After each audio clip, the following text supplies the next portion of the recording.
الحمدللہ الحمدللہ الحمدللہ رب العالمین والصلاۃ والسلام علی سید المرسلین۔ السلام علیکم ورحمۃ اللہ وبرکاتہ۔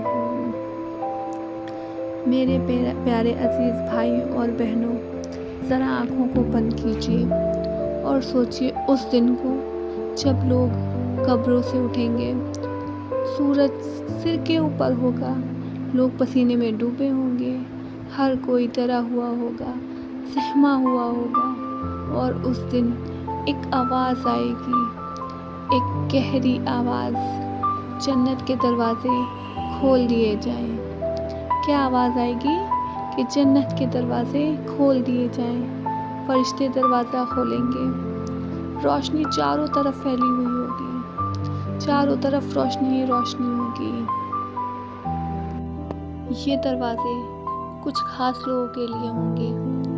وہ خاص لوگ کون ہوں گے اور وہ دروازے کیا ہوں گے اور جنت کی کیا حقیقت ہے، یہ سب آج کی ویڈیو میں ہم جانیں گے۔ آج ہم جانیں گے کہ جنت کیا ہے، جنت کی حقیقت کیا ہے۔ جنت ایک ایسی جگہ ہے جس کی نعمتیں انسان سوچ بھی نہیں سکتا۔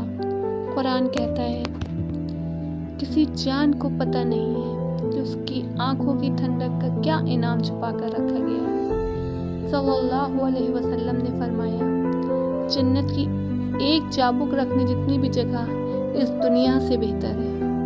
تو سوچئے ذرا، سونے چاندی کے محل ہوں گے، دودھ اور شہد کی نہریں بہہ رہی ہوں گی، کبھی ختم نہ ہونے والی نعمتیں ہوں گی، اور سب سے بڑا انعام جو ہوگا وہ اللہ کا دیدار ہوگا، وہ اللہ کا دیدار ہوگا۔ ہم سب اللہ کو دیکھیں گے، سب اللہ۔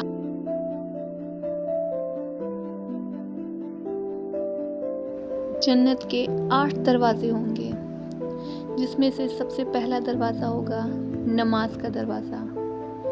پہلا دروازہ نماز کا دروازہ ہوگا۔ رسول صلی اللہ علیہ وسلم فرماتے ہیں جو نماز کا پابند ہوگا اسے نماز کا دروازہ بلائے گا۔ جس نے بھی اچھی طرح سے 5 وقتہ نماز پڑھی ہوگی اسے نماز کا دروازہ بلائے گا۔ اور آج ہماری حالت کیا ہے؟ فجر کی اذان ہوتی ہے، ہم سوتے رہتے ہیں، اللہ ہمیں بلا رہا ہے اور ہم کہتے ہیں ابھی نیند پیاری ہے۔ یہ ایک کی نہیں، یہ سب کی کہانی ہے۔ ایک صحابہ آئے اور کہا یا رسول اللہ جنت کی گارنٹی چاہیے۔ آپ صلی اللہ علیہ وسلم نے کہا اگر تم نماز کی حفاظت کرو گے جنت تمہاری ہے۔ نماز ہماری جنت کی چابی ہے، بنا نماز کے کوئی دروازہ نہیں کھلے گا۔ نماز ہماری جنت کی چابی ہے تو بنا نماز کے کوئی دروازہ نہیں کھلے گا۔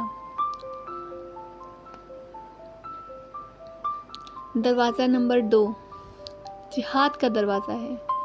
دروازہ نمبر 2 جس کا نام ہے جہاد کا دروازہ۔ دوسرا دروازہ جو ہے وہ جہاد کا دروازہ ہے۔ جہاد صرف تلوار کا نام نہیں، اصل جہاد اپنے نفس سے لڑنا ہے۔ جو اصل جہاد ہے وہ اپنے نفس سے لڑنا ہے، یعنی کہ گناہ چھوڑنا ہے، نماز کے لیے اٹھنا، آنکھوں کی حفاظت کرنا، ایمان پر ڈٹے رہنا۔ اگر ہم آنکھوں کی حفاظت کر لیں، آنکھوں کی حفاظت سے مراد ہے برائیوں سے بچنا، اپنی آنکھوں کو برائیوں سے بچانا۔ رسول صلی اللہ علیہ وسلم نے فرمایا جو اللہ کی راہ میں جہاد کرے گا یہ دروازہ اسے بلائے گا۔ قیامت کا دن دروازہ کھلے گا اور فرشتے پکار رہے ہوں گے آؤ یہ دروازہ تمہارے لیے ہے۔ جس نے بھی اللہ کے راستے پہ جہاد کیا ہوگا اسے وہ دروازہ بلائے گا آؤ یہ دروازہ تمہارے لیے ہے۔ دروازہ نمبر 3 جسے کہا جاتا ہے روزے داروں کا دروازہ، جس کا نام ریان بھی ہے۔ تیسرا دروازہ الریان۔ رسول اللہ صلی اللہ علیہ وسلم نے فرمایا روزے داروں کے لیے جنت میں ایک دروازہ ہے جس کا نام ہے الریان۔ رمضان کے روزے بھوک، پیاس، تھکان سب، لیکن صبر ہے، اللہ کے لیے صبر۔ ہم نے صبر کیا، سوچئے قیامت کے دن یہی صبر ہمیں اس دروازے تک لے جائے گا۔ روزے میں جو ہم نے صبر کیا، پیاس سے، بھوک سے اور تھکان سے، وہ سب ہم کو اس دروازے تک لے کر جائیں گے۔ اس کے بعد چوتھا دروازہ، جس کا نام ہے صدقہ کا دروازہ۔ چوتھے دروازے کا نام ہے صدقہ کا دروازہ۔ رسول اللہ صلی اللہ علیہ وسلم فرماتے ہیں، ہر نیک کام صدقہ ہے۔ ہر وہ کام جو نیک ہو، اللہ کی رضا کے لیے کیا گیا ہو، وہ صدقہ ہے۔ مسکرانا بھی صدقہ ہے۔ اگر ہم نے کسی کو دیکھ کر مسکرایا، وہ بھی صدقہ ہے۔ راستے سے پتھر ہٹانا، یہ بھی ایک صدقہ ہے۔ بھوکے کو کھانا کھلانا، یہ بھی صدقہ ہے۔ ایک صحابی کے پاس کچھ نہیں تھا، وہ آپ صلی اللہ علیہ وسلم کے پاس گئے اور کہا، اچھے لہجے میں بات کرنا بھی صدقہ ہے۔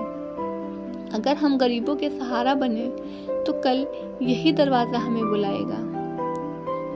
اگر ہم غریبوں کا سہارا بنے تو یہی دروازہ ہمیں بلائے گا۔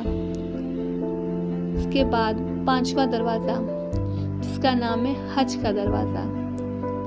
پانچواں دروازہ حج کا دروازہ ہے۔ رسول اللہ صلی اللہ علیہ وسلم فرماتے ہیں، حج کرنے والا ایسے لوٹتا ہے جیسے ماں نے ابھی جنا ہو۔ عرفات کا منظر، کعبہ کا طواف، سفر کی مشکلیں، ان سب کا انعام کیا ہے؟ یہ دروازہ۔ اس کے بعد چھٹا نمبر، غصہ دبانے والے کا دروازہ، یعنی جو اپنے غصے کو پی جاتا ہے، صبر کرتا ہے، یہ دروازہ اس کے لیے ہے۔ قرآن میں آیا ہے، جو لوگ غصہ پی جاتے ہیں اور لوگوں کو معاف کر دیتے ہیں، اللہ انہیں پسند کرتا ہے۔ اللہ معاف کرنے والوں کو بہت پسند کرتا ہے۔ اللہ کہتا ہے کہ جیسے تم چاہتے ہو کہ ہم تمہیں معاف کر دیں، اسی طرح تم دوسروں کو بھی معاف کر دیا کرو۔ آج ہم چھوٹی چھوٹی باتوں پر رشتے توڑ دیتے ہیں، رشتے ٹوٹ جاتے ہیں، لیکن جو غصے کو روکے گا وہی اس دروازے سے جائے گا۔ جو اپنے غصے پر قابو پا لے گا، لوگوں کو معاف کر دے گا، وہی اس دروازے سے جائے گا۔ دروازہ نمبر 7، توبہ کا دروازہ۔ ساتواں دروازہ توبہ کا ہے۔ قرآن میں اللہ تعالیٰ فرماتے ہیں، اے میرے بندو، گناہوں سے بھرے ہو، مایوس مت ہونا۔ اگر تم گناہوں سے بھی بھرے ہوئے ہو تو مایوس مت ہونا، اللہ سب گناہ معاف کرتا ہے۔ ایک آدمی نے 99 قتل کیے، توبہ کی، اللہ نے معاف کیا اور اس کو جنت کا حقدار بنایا۔ دروازہ نمبر 8، ذکر کا دروازہ۔ 8واں دروازہ ہے ذکر کا دروازہ۔ رسول اللہ صلی اللہ علیہ وسلم فرماتے ہیں، تمہاری زبان ہمیشہ اللہ کے ذکر سے تر رہے، تمہاری زبان صرف اللہ کے لیے ہو، اللہ کے کلام کے لیے، جو ہر حال میں اللہ کو یاد کرتا رہے۔ یہ دروازہ ان کے لیے ہے جو اللہ کا ذکر کرتے ہیں، اللہ کو یاد کرتے ہیں، یہ دروازہ اس کے لیے ہے۔ 8واں دروازہ، سوچئے اس دن کو جب جنت کے دروازے کھلیں گے اور فرشتے کہیں گے، سلام علیکم طبتم فادخلوہ خالدین، تم پاک ہو گئے، اب ہمیشہ کے لیے جنت میں داخل ہو جاؤ۔ کیا منظر وہ ہوگا! جنت کی مہک ہوگی، سونے چاندی کے محل ہوں گے، دودھ اور شہد کی نہریں، لیکن سب سے بڑا جو انعام ہوگا وہ اللہ کا دیدار ہوگا، اللہ کا دیدار ہوگا۔ کیا عالم ہوگا وہ، کیا منظر ہوگا وہ! اے اللہ، ہمیں جنت کی ہر نعمت عطا کر، ہمارے گناہوں کو معاف کر ہمیں اپنے حبیب صلی اللہ علیہ وسلم کے پڑوس میں جگہ دے۔ آمین یا رب العالمین۔